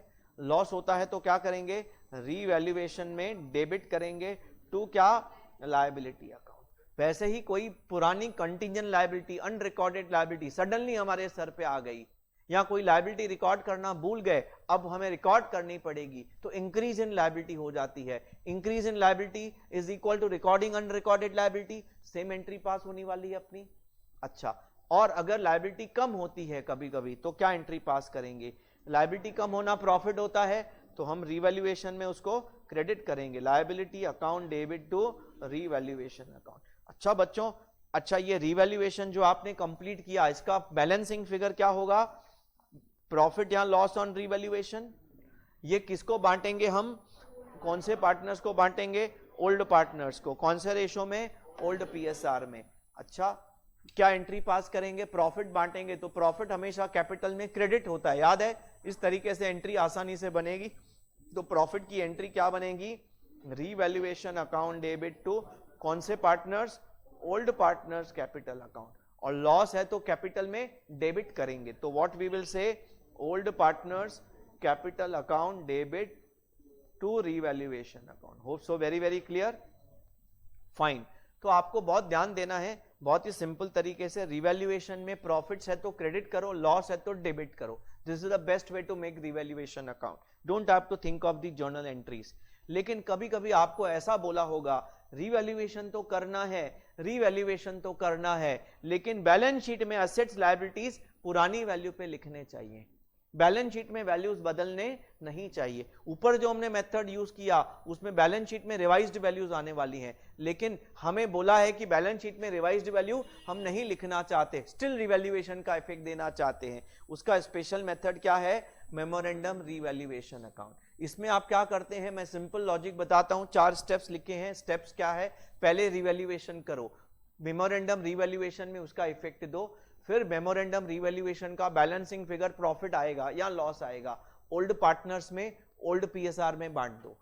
लेकिन आप चाहते हैं कि आप रिवैल्यूएशन का इफेक्ट बैलेंस शीट में नहीं देंगे, तो जो भी आपने रिवैल्यूएशन किया उसको क्या कर देंगे? रिवर्स कर देंगे बाय पासिंग रिवर्स एंट्रीज. तो आपने अगर पहले प्रॉफिट बुक किया है तो रिवर्सल में लॉस आएगा, पहले लॉस बुक किया तो रिवर्सल में प्रॉफिट आएगा. अब आपका रिवर्सल में जो भी आया प्रॉफिट या लॉस, आप उसको क्या करेंगे? बांट देंगे. किसमें बांट देंगे? All partners in new profit sharing ratio. It is quite similar to goodwill raised and written off. अब गुडविल की अभी अकाउंटिंग करेंगे. गुडविल रेज ओल्ड रेशियो में करते हैं, राइट ऑफ न्यू रेशियो में करते हैं. और बाय डूइंग दिस ऑटोमेटिकली जो नया पार्टनर आता है उससे रिवैल्यूएशन के प्रॉफिट लॉस का एडजस्टमेंट हो जाता है. ठीक है, तो this method is called as memorandum revaluation account method. ये कभी यूज करेंगे जब प्रॉब्लम में लिखा होगा, क्या लिखा होगा कि पार्टनर्स ने डिसाइड किया कि असेट्स लायबिलिटीज को पुरानी वैल्यू पे ही रखना है. Am I right? Clear to everyone? बहुत अच्छा, वेरी गुड बच्चों. अब हमारा एडमिशन ऑफ पार्टनर का अगला स्टेप है रिजॉर्स. अब रिजॉर्स में सबसे पहला ऑप्शन है आप रिजॉर्स बांट देंगे. भाई किसको बांटेंगे रिजॉर्स? ओल्ड पार्टनर्स को. कौन से रेशो में? ओल्ड पीएसआर में. तो इसको बांटने का क्या एंट्री पास करेंगे? रिजॉर्स को डेबिट मार देंगे. रिजॉर्स को क्रेडिट बैलेंस होता है तो डेबिट मार के टू क्या करेंगे बच्चों? Old partners capital account. Any objection? Very very clear. लेकिन कभी कभी आपके प्रॉब्लम में लिखा होगा कि रिजॉर्स को बांटना नहीं, reserves to continue at same figure in balance sheet. अगर आप रिजॉर्स को नहीं बांटेंगे तो क्या करेंगे?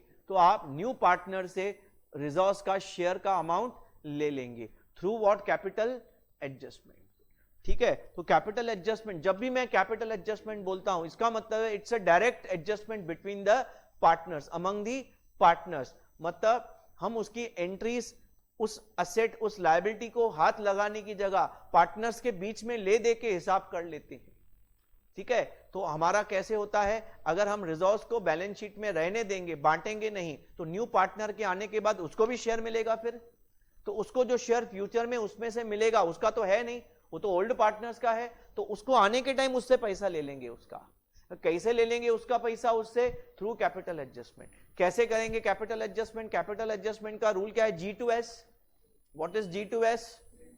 Gaining partners capital account, gaining partners capital account to क्या? Sacrificing partners capital account. Is it clear? तो समझो हमारा एक रिजर्व है बैलेंस शीट में, हमारा समझो प्रॉफिट शेयरिंग रेशो हम बांट लेते हैं 3/2/1, ये न्यू है, और ओल्ड रेशो कितना है? समझो 3/2। समझो हमारा बैलेंस शीट में रिजर्व्स हैं 60,000 के। अच्छा, तो आप ये रिजर्व्स समझो ओल्ड रेशो में बांटते हैं, तो आप मुझे बताओ ओल्ड रेशो में ये रिजर्व्स कितने कितने आएंगे? ओल्ड रेशो में ये रिजर्व्स कितने कितने आएंगे? समझो A, B और C, 60,000 के रिजर्व्स ओल्ड रेशो में कितने कितने आएंगे? 36,000 और 24,000। लेकिन अगर हमने आज रिजर्व्स A, C के आने पे बांटे नहीं, बैलेंस शीट में रहने दिए, तो C के आने के बाद फ्यूचर में C भी क्लेम करेगा रिजर्व्स का शेयर। अच्छा, तो फिर रिजर्व्स आने के बाद न्यू PSR में बढ़ जाएंगे फ्यूचर में जब भी बांटेंगे।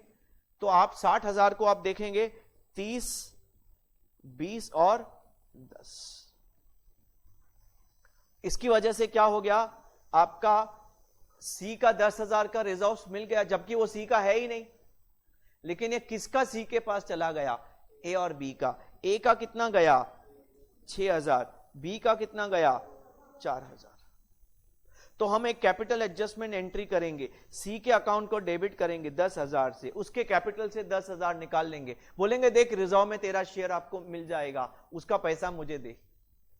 जैसे बाकी सब असेट लायबिलिटी में तुम मालिक बनेगा, रिजर्व्स में भी प्रोपोर्शनेट मालिक बनेगा, लेकिन तेरे तो रिजर्व्स है नहीं, फिर भी तू मालिक बनेगा, उसका पैसा दे मुझे। जैसे गुडविल का मालिक बनेगा तो गुडविल का शेयर ले रहे हैं, वैसे रिजर्व्स का मालिक बनेगा तो रिजर्व्स का भी शेयर उससे ले लेंगे। और ये उससे लेके किसको किसको देंगे? हाँ, 6,000 A को देंगे, 4,000 B को देंगे, 3:2 gain ratio, sorry sacrificing ratio में A और B में बांट देंगे। तो C is gaining debit, A और B sacrificing credit. Am I right with the calculations and all? Everything is clear? Fine. By default जो मेथड है वो है बांट देना। By default मेथड आप ध्यान में रखेंगे। अच्छा बच्चों, इसके बाद जब नया पार्टनर आता है तो then capital is brought in by new partner. It may be in the form of cash, it may be in the form of other assets. तो कैश लाया तो क्या करेंगे?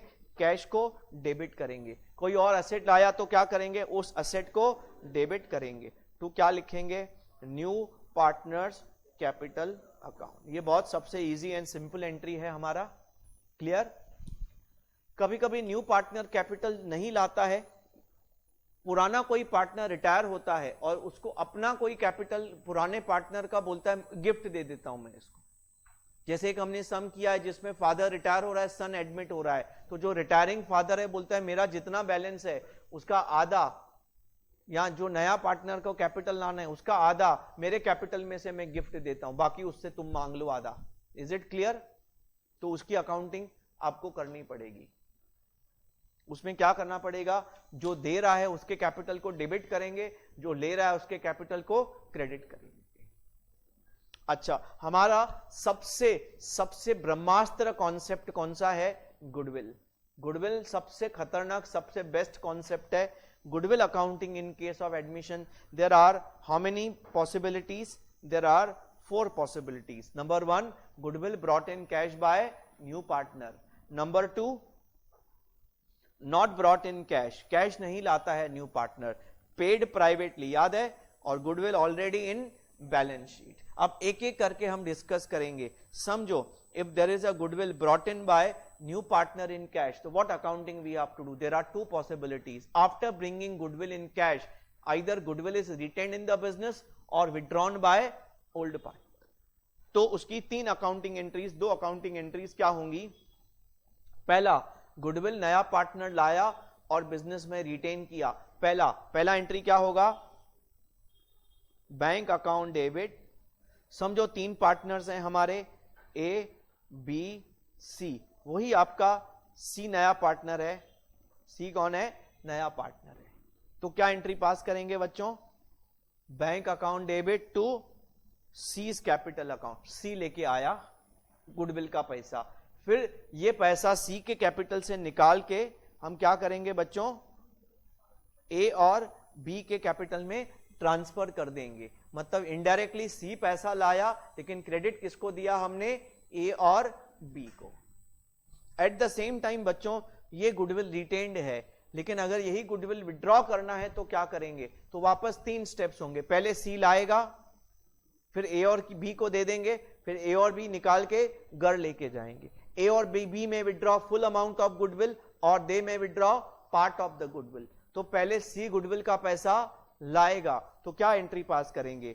Bank account debit to C account, to goodwill account वो 12th में करते थे, यहां पे टू सीज अकाउंट ज्यादा बेटर होगा। फिर वो गुडविल सी के अकाउंट से निकाल के किधर डाल देंगे? ए और बी के अकाउंट में। फिर ए और बी क्या करेंगे? उसको क्या कर देंगे? विड्रॉ कर देंगे। अल्टीमेटली बुक्स में गुडविल का इफेक्ट 0 हो जाएगा, क्योंकि तीनों एंट्रीज आपस में सेट ऑफ होके नलीफाई हो जाएंगे। हाँ, देयर इज अ पॉसिबिलिटी कि पूरा विड्रॉ नहीं करे, आधा विड्रॉ करे, तो थोड़ा इफेक्ट आधे का रहेगा बैलेंस शीट में। ठीक है बच्चों?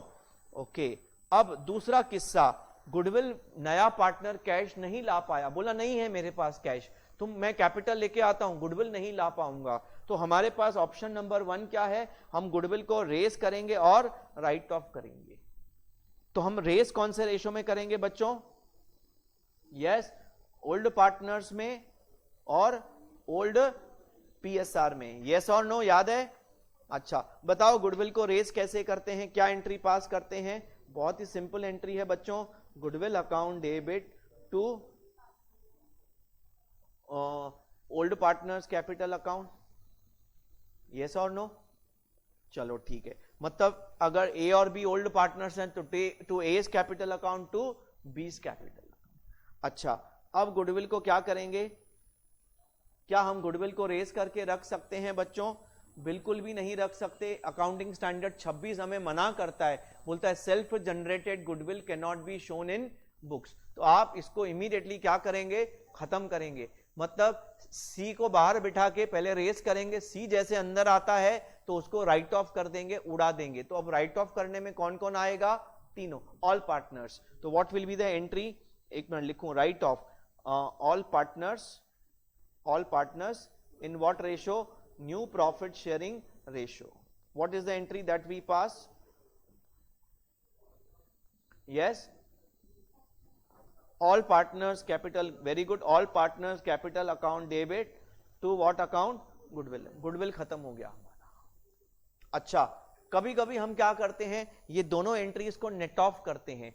अब दोनों एंट्रीज को नेट ऑफ करना बहुत, समझो हमारा ओल्ड रेशो जो है मैं वही ले रहा हूं, ए बी और सी, 3 2 डैश, और नया रेशो क्या है? 3 2 1।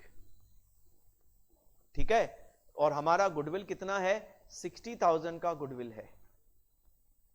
ठीक है, तो अगर मैं 60,000 को रेस करूंगा तो क्या एंट्री पास करूंगा? Goodwill account debit to A to B. बताओ ना, 60,000 को डिवाइड करो पुराने रेशो में, 36,000 और 24,000, राइट? अच्छा, इसको राइट ऑफ कैसे करेंगे बच्चों? A account debit, B account debit, C account debit to goodwill account. अच्छा, नए रेशो में 3 2 1 में डिवाइड करेंगे, राइट ऑफ करेंगे 60,000, तो 30 20 और 10, वही डेटा लिया, so that calculations are very simple.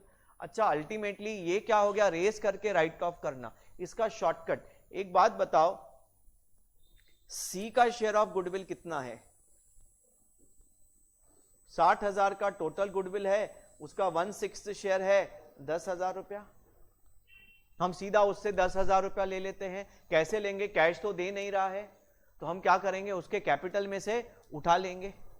उसके कैपिटल में से कैसे उठा लेंगे? सी के कैपिटल को डेबिट मारेंगे, 10,000 निकालेंगे और फिर वो किसको दे देंगे? ए और बी को। क्या रेशो में? क्या रेशो में? सैक्रिफाइसिंग रेशो में। यस और नो? मैंने लकीली यहां पे जो सम लिया है उसमें ओल्ड रेशो और सैक्रिफाइसिंग रेशो सेम रखा है। Is it clear? अच्छा, और इसी केस में अगर मैं इसी अकाउंटिंग को यहां पे बढ़ाता हूं तो सी कितना लेके आएगा सर? 10,000 लेके आएगा। यस और नो? तो ए और बी को कितना बांटेंगे? 6,000 और 4,000। अच्छा, ये 10,000 सी लेके आएगा और वो 10,000 में 6,000 और 4,000 कौन से रेशो में बांटेंगे? कौन से रेशो में बांटेंगे? Very important, sacrifice. Don't distribute in old ratio, distribute in sacrificing ratio, और by default old ratio is equal to sacrificing ratio. अच्छा, ये विड्रॉवल की जब बात करते हैं तो हो सकता है पूरा 6-4 विड्रॉ किया, हो सकता है 3-2, आधा विड्रॉ किया, डिपेंड्स। करेक्ट? प्रॉब्लम स्पेसिफाई करेगा, हम वैसा आगे बढ़ेंगे। I hope so calculations are very very clear. अच्छा, गुडविल अगर प्राइवेटली पेमेंट होता है तो उसकी क्या एंट्री पास करेंगे बुक्स में? उसकी कोई भी एंट्री पास नहीं करेंगे। अच्छा, सबसे बड़ा इंपॉर्टेंट चीज है, अगर गुडविल पहले से ही बैलेंस शीट में है तो क्या करेंगे? दोस्तों हम कुछ नहीं करेंगे, प्रॉब्लम जो बोलेगा वही करेंगे, हम अपने मन से कुछ नहीं करेंगे। तो प्रॉब्लम क्या बोलेगा?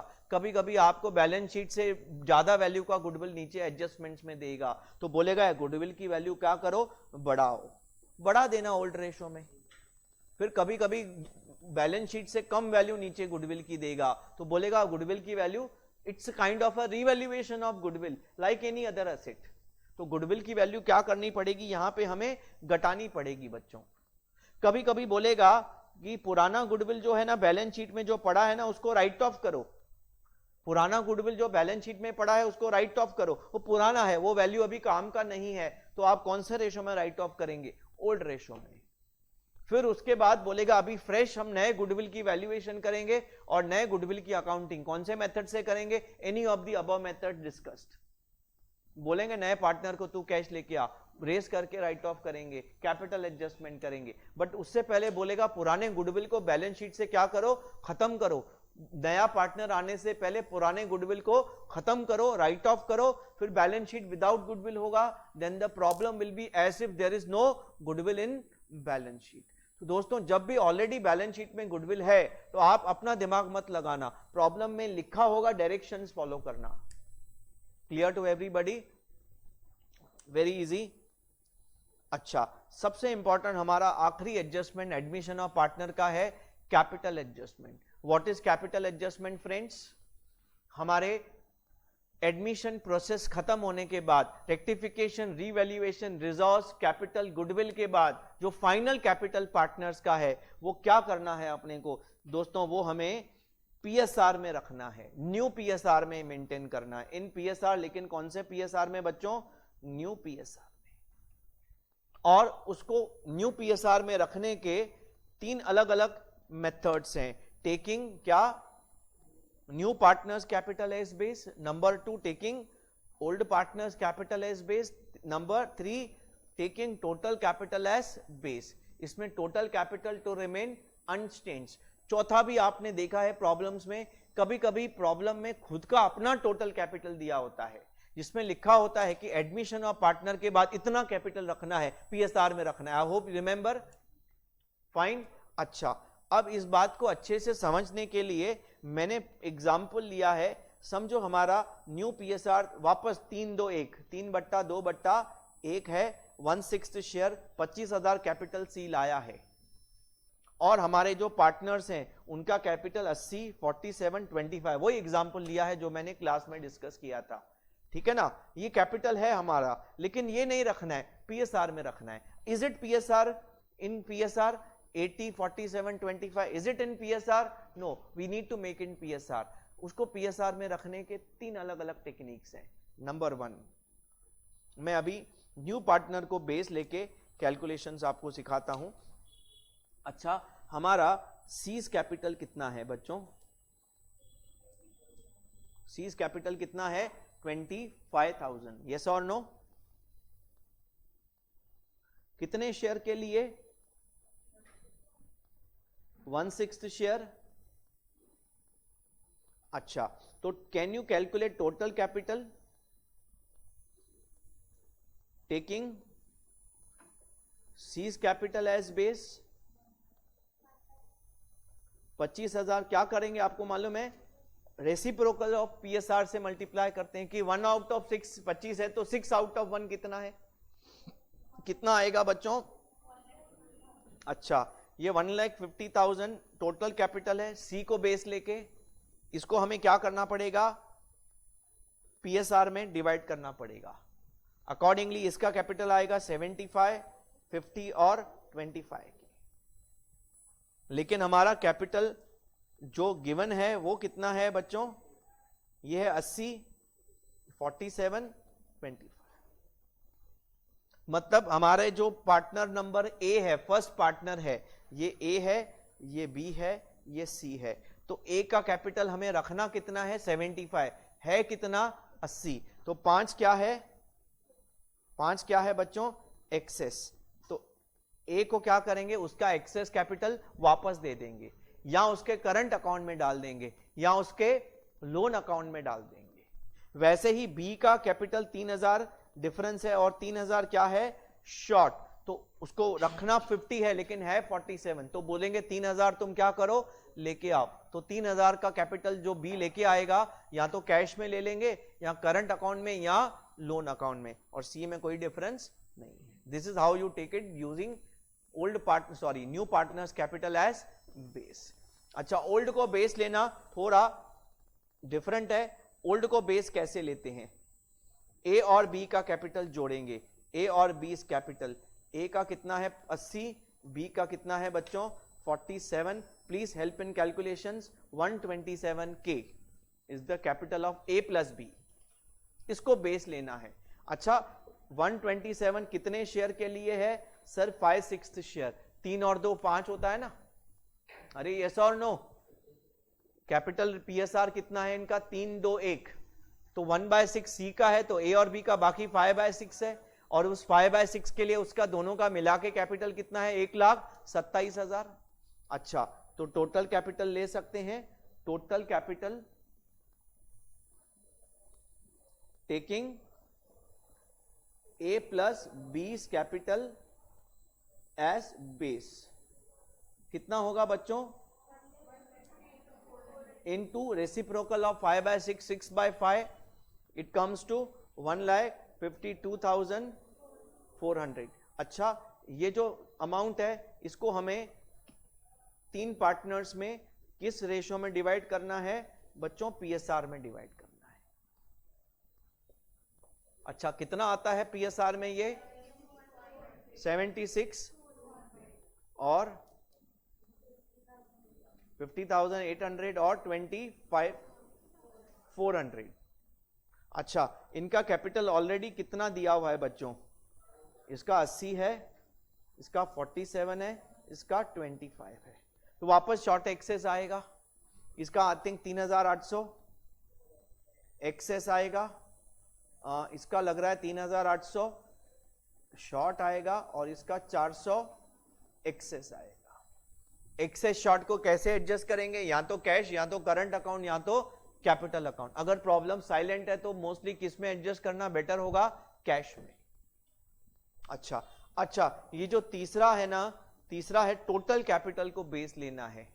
अच्छा, तो इनका टोटल कैपिटल कितना है, टोटल कैपिटल कितना है, ए का है 80, बी का है 47, सी का है 25, तो टोटल कैपिटल कितना है 1,52,000। अच्छा, ये सेम रखना है, 152 टोटल सेम रखना है जैसे पहले था। This is also called as total capital to remain unchanged. ना न्यू को बेस लिया, ना ओल्ड को बेस लिया, तीनों को जोड़ के बेस लिया, ठीक है। अच्छा, फिर आपको वापस क्या करना पड़ेगा, अब टोटल तो उतना ही रखना है, लेकिन क्या रेशो में रखना है, पीएसआर में रखना है। तो पीएसआर में कितना बैठेगा, 70,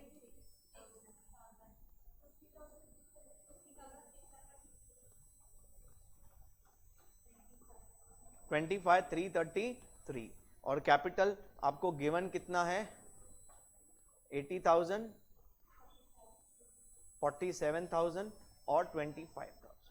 अच्छा, डिफरेंस कितना आएगा, इसका 4,000 एक्सेस आएगा, इसका 3,660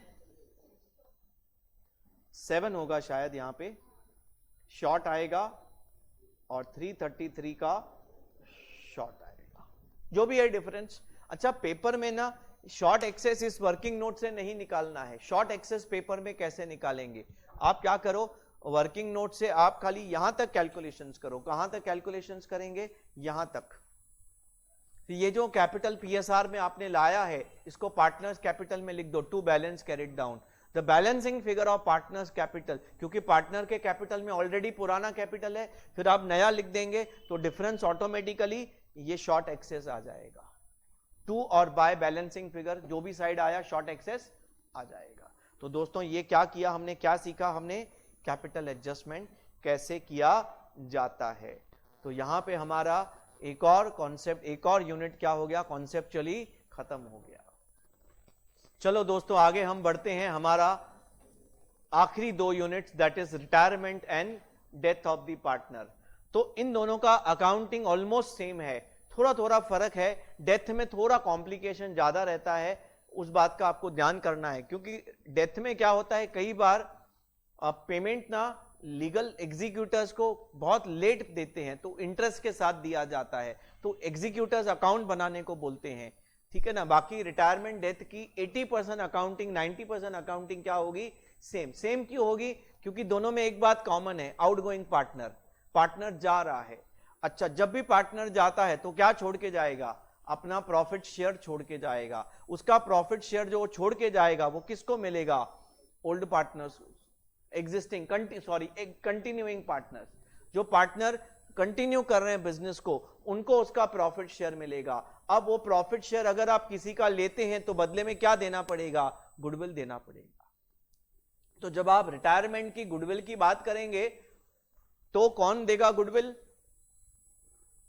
कंटिन्यूइंग पार्टनर्स। किसको देंगे गुडविल का पैसा, आउटगोइंग पार्टनर को। क्या रेशो में देंगे, अब यहां पे रेशो बदल जाएगा, रेशो बदल जाएगा। तो सैक्रिफाइस की जगह क्या आएगा, गेन रेशो आएगा।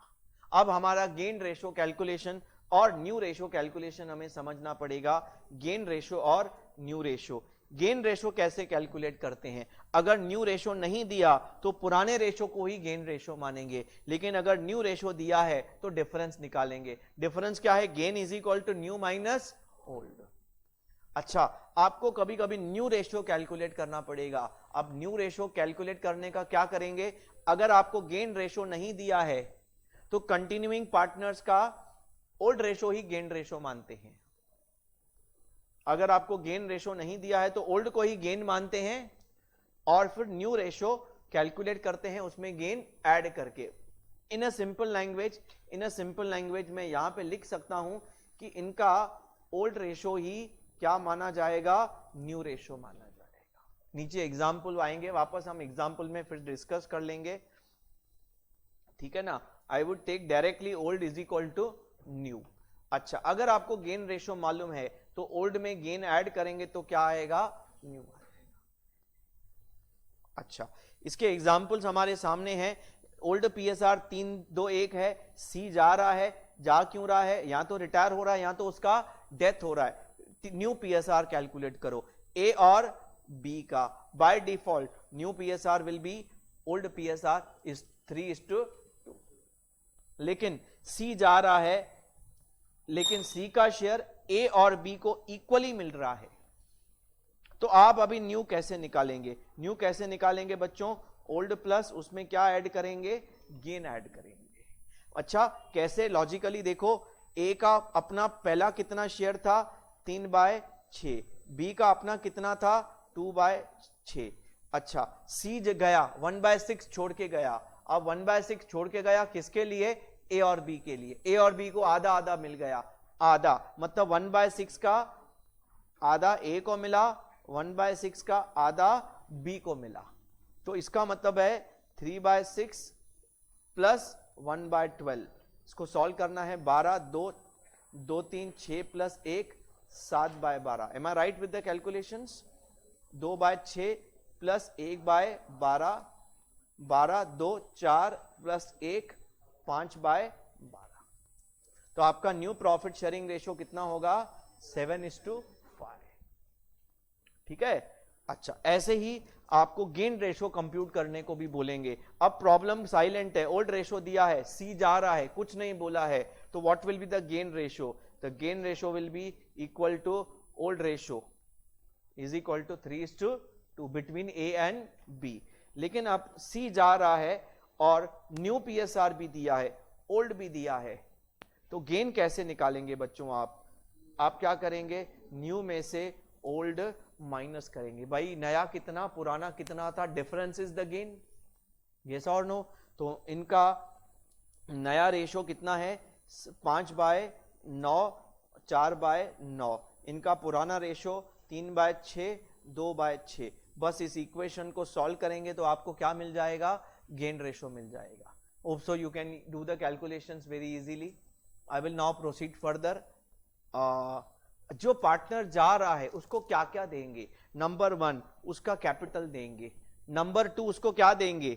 नंबर 2 गुडविल का शेयर, रिवैल्यूएशन प्रॉफिट लॉस का शेयर, रिजॉर्व्स का शेयर देंगे, profit till the date of retirement और डेट देंगे, और आपका फेवरेट आखिरी क्या देंगे? आपका फेवरेट आखिरी क्या देंगे? Share of joint life policy देंगे।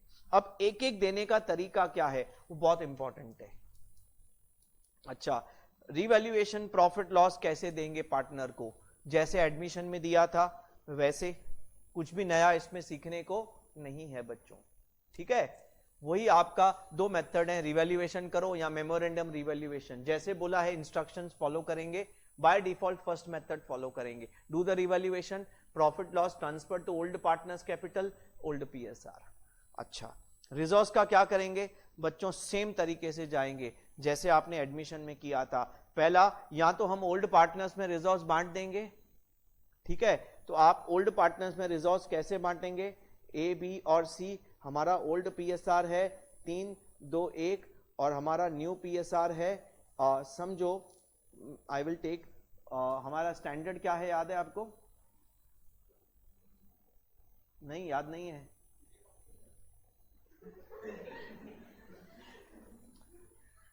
4, 3, 2, 5, 4 और गेन कितना है अपना? 1/1, ठीक है? तो हमारे रिजर्व्स कितने हैं बैलेंस शीट में? 90,000 के रिजर्व्स हैं, ठीक है? तो सबसे पहला ऑप्शन क्या है? आप ये रिजर्व्स को ओल्ड पार्टनर्स में बांट दो। अच्छा, तो क्या एंट्री पास करेंगे? Reserves account debit to old में कौन कौन आता है? ए आता है, बी आता है, सी भी आता है। 90 के रिजर्व्स कैसे बांटेंगे? 40, 30, 20 ओल्ड रेशो में। ये सब पार्टनर्स के कमाए हुए पुराने प्रॉफिट से सब में बांट दिया हम लोगों ने। लेकिन आप चाहते हैं कि ये रिजर्व्स को हम डिस्ट्रीब्यूट नहीं करके बैलेंस शीट में ही रखें।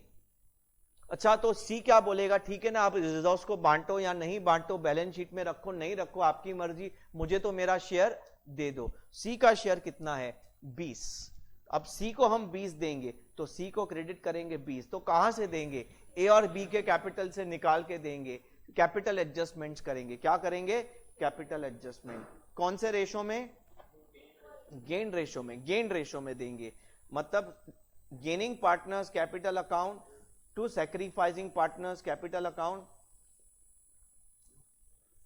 फ्यूचर में क्या होगा? ये जो सी का 10,000 का रिजर्व बैलेंस शीट में पड़ा है 20,000 का, ये ए और बी का हो जाएगा। अभी बी अपने कैपिटल में से सी को क्या कर देंगे? पैसा दे देंगे। Is it clear? तो this is capital adjustment. Problem by default क्या करना है? First method. अगर सेकंड बोला है लैंग्वेज तो यूज करना है आपको, लाइक एडमिशन ऑफ पार्टनर। अच्छा, ये बहुत इंटरेस्टिंग नया कैलकुलेशन है। अच्छा, इसमें गुडविल का डिस्कशन नहीं आया। गुडविल में हम क्या करेंगे याद रखना, या तो हम क्या करेंगे गुडविल को रेस करके राइट ऑफ करेंगे या कैपिटल एडजस्टमेंट करेंगे, या इंस्ट्रक्शंस दिए होंगे बैलेंस शीट में होगा तो इंस्ट्रक्शंस फॉलो करेंगे। इसमें गुडविल ब्रॉट इन कैश ये सब है नहीं, गुडविल बहुत आसान है। या तो गुडविल रेस करके राइट ऑफ करेंगे ओल्ड रेशो में, मतलब सी के जाने से पहले रेस करेंगे और सी के जाने के बाद राइट ऑफ करेंगे, या कैपिटल एडजस्टमेंट करेंगे। सी को उसका गुडविल का शेयर दे देंगे। कौन देगा? Continuing partners. क्या रेशो में देंगे? गेन रेशो में देंगे। अच्छा, यहां पे क्या है? Share of profit till the date of retirement death. इसमें क्या होता है बच्चों? समझो आपका ईयर एंडिंग, 31 दिसंबर 20 है, और पार्टनर का डेथ होता है, इसमें डेट डाला है मैंने 31 अगस्त 21, ये आपका डेथ का डेट है, ये आपका ईयर एंडिंग है। अच्छा, ईयर एंडिंग तक तो आपने फाइनल अकाउंट्स बना लिए हैं, तो आपने प्रॉफिट तो बांट दिया है, बट पार्टनर का डेथ ड्यूरिंग द ईयर हुआ है। ये ज्यादातर डेथ के केसेस में आता है, ड्यूरिंग द ईयर अनसर्टन होता है, डेट नहीं मालूम होता है। तो अब पार्टनर ने कितने महीने काम किया है? 8 महीने काम किया है।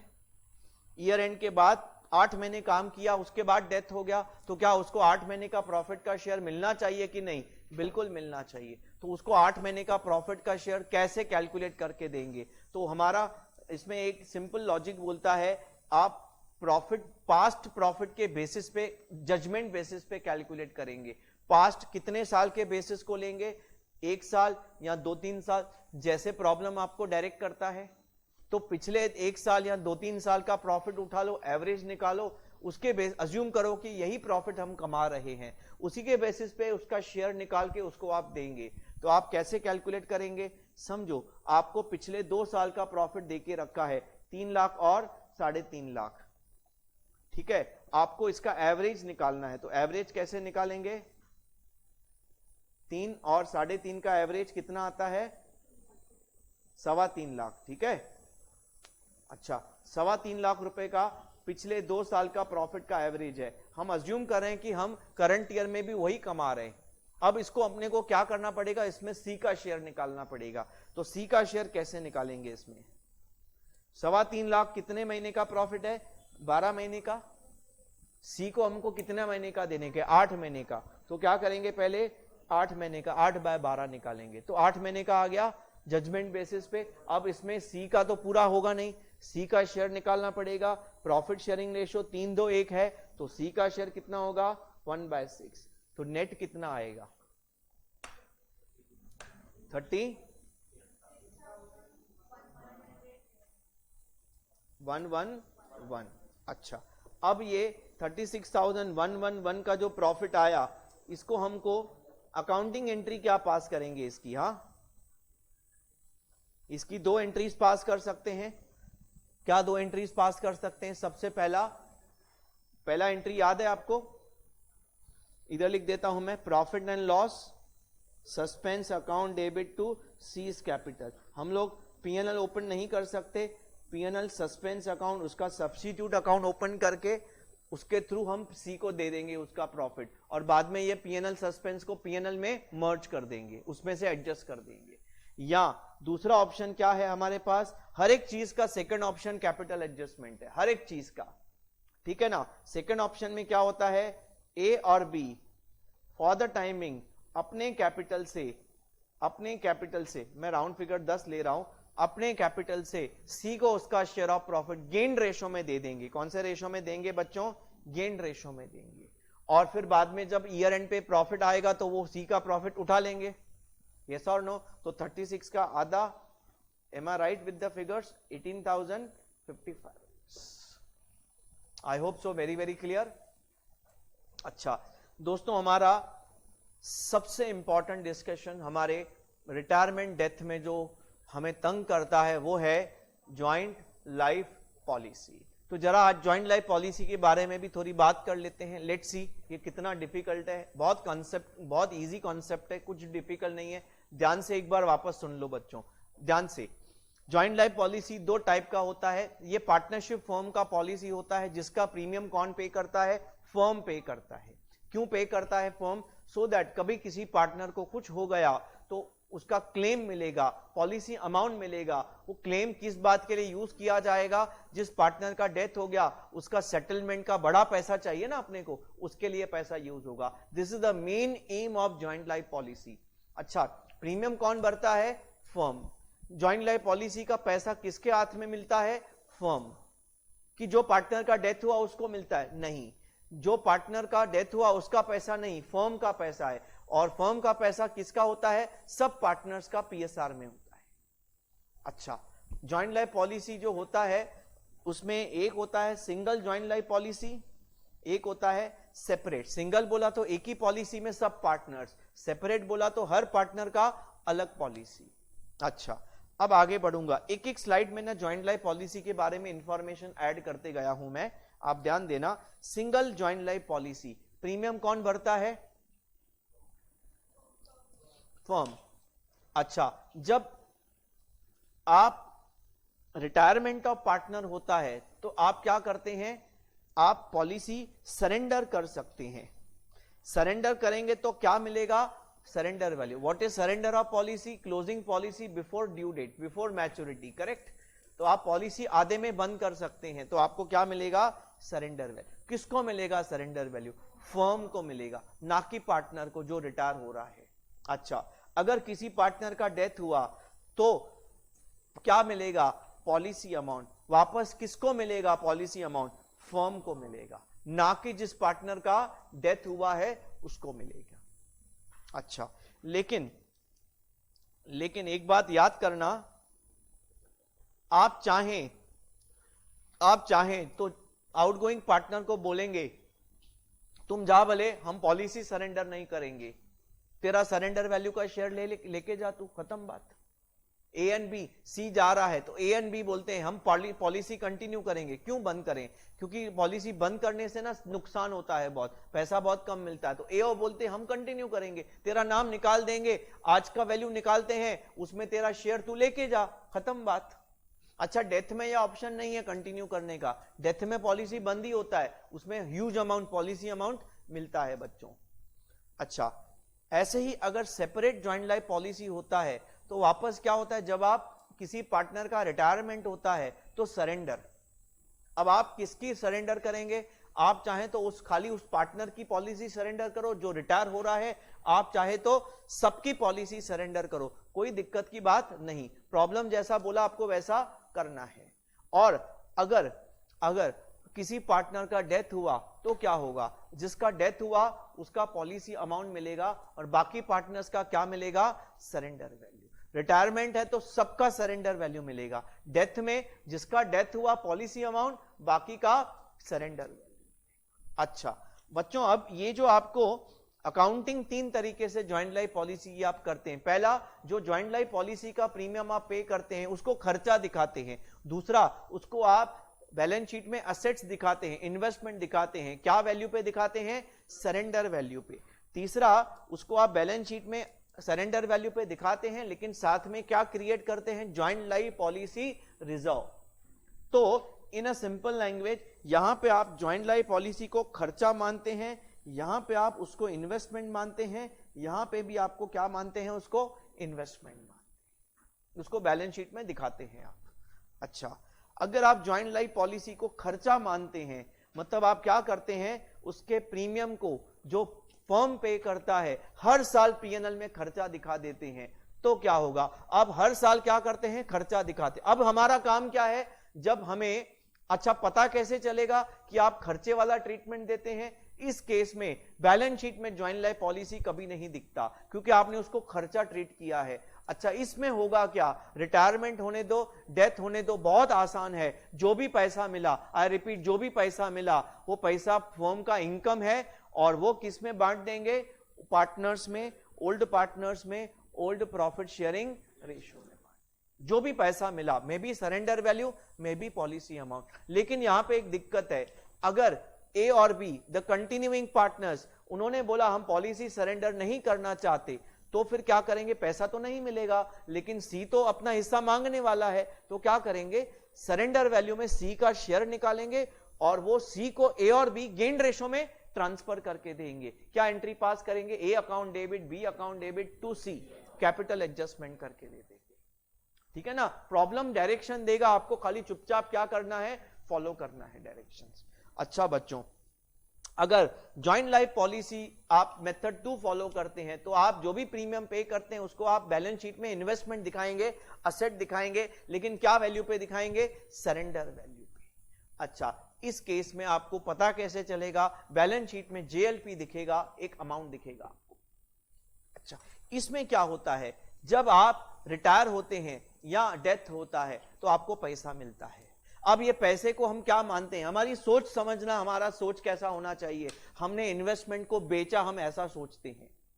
और आप मुझे बताओ, जब भी आप इन्वेस्टमेंट को बेचते हैं तो आप पहले क्या कैलकुलेट करते हैं? प्रॉफिट लॉस ऑन सेल, और profit loss on sale PNL में जाता है, पीएनएल से पार्टनर्स कैपिटल में जाता है, यस और नो? तो यहां पे जितना पैसा मिला पूरा कैपिटल में नहीं जाएगा, उस पैसे को क्या करेंगे आप? कंपेयर करेंगे, किससे कंपेयर करेंगे? बुक वैल्यू से, और जो डिफरेंस है वो प्रॉफिट है, वो प्रॉफिट किधर जाएगा?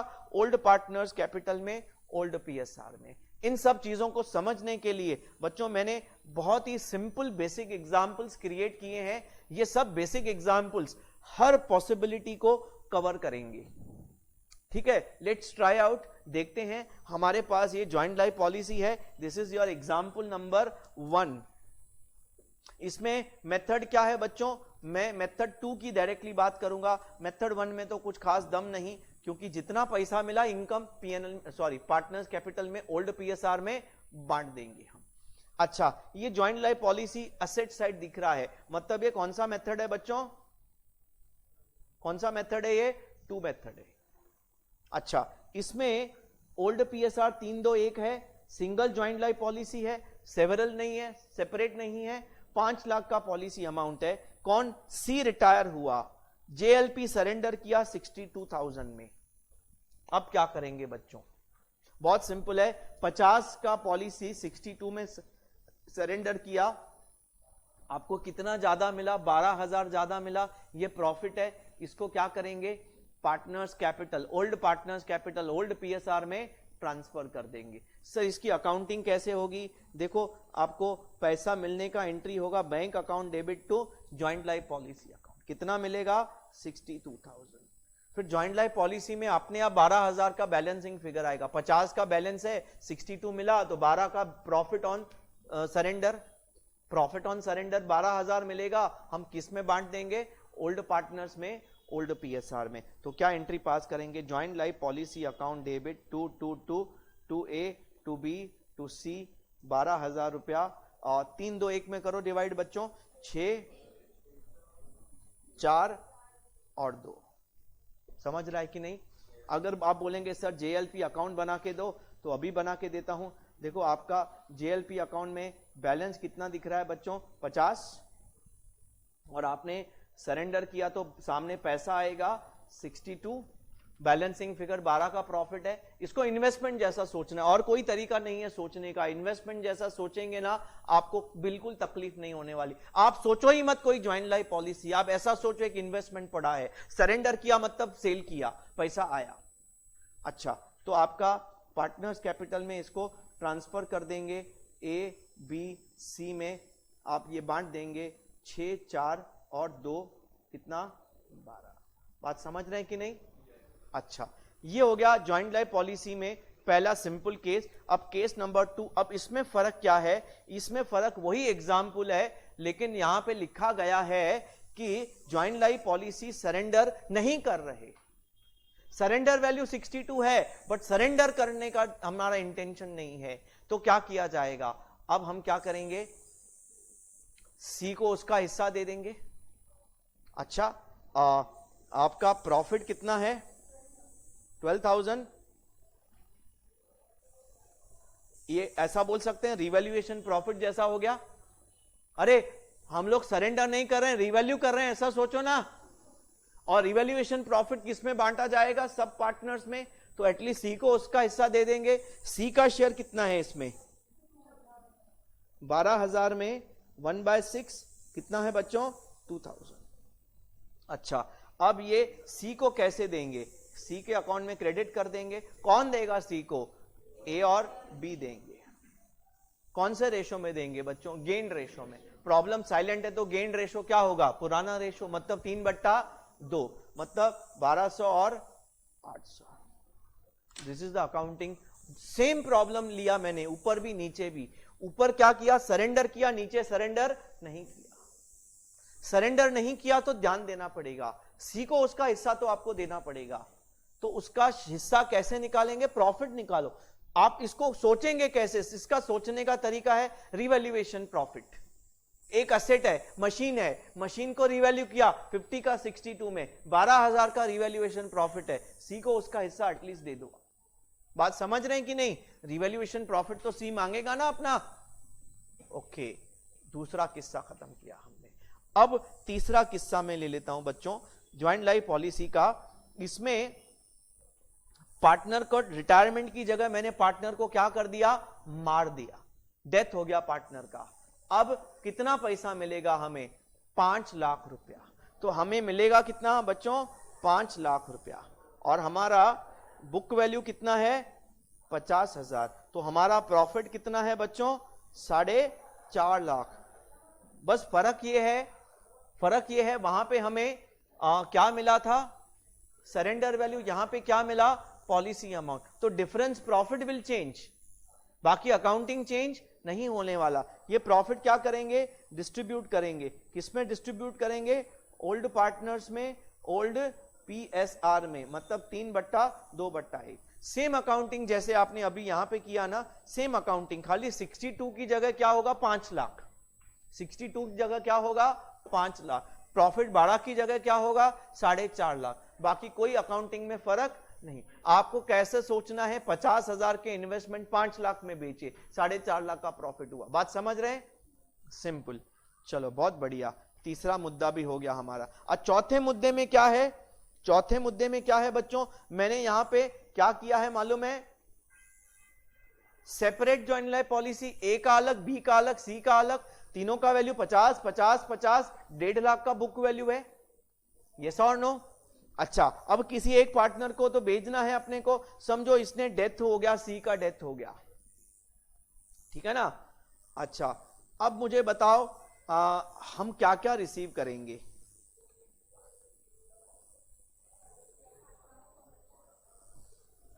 पॉलिसी अमाउंट, एक मिनट,